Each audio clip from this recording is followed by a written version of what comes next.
God is asking you, will you sacrifice it for me? Will you sacrifice what I'm asking you to sacrifice?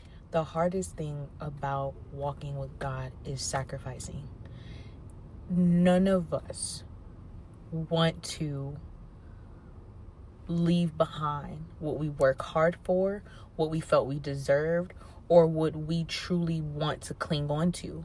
But God asks us, will you sacrifice what you feel you deserve, what you feel belongs to you, to follow me and come and see what I actually have for you?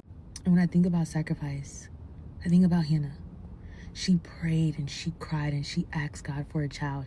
And she said, Lord, if you give me a child, I will give that child back to you. She promised that. And then you have Abraham. He almost sacrificed his son Isaac. Then you have the disciples. They left behind jobs and their livelihood and everything they knew to follow Jesus. And then there was the widow.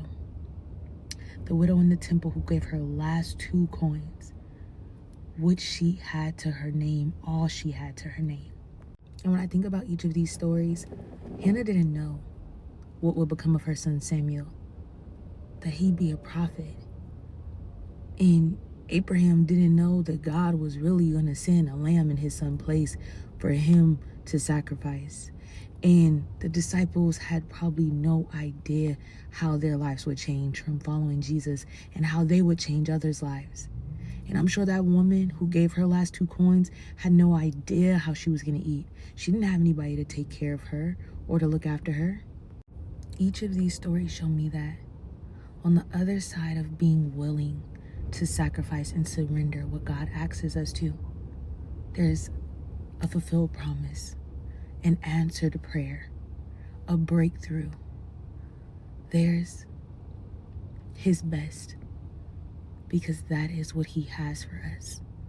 His pleasing and perfect will, His plan is the best.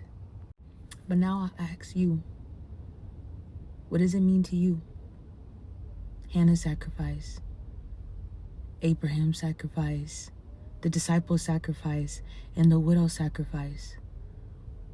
What are you willing to sacrifice? What are you willing to say, Lord, I heard you. I give it to you because I trust you and I have faith in your plan.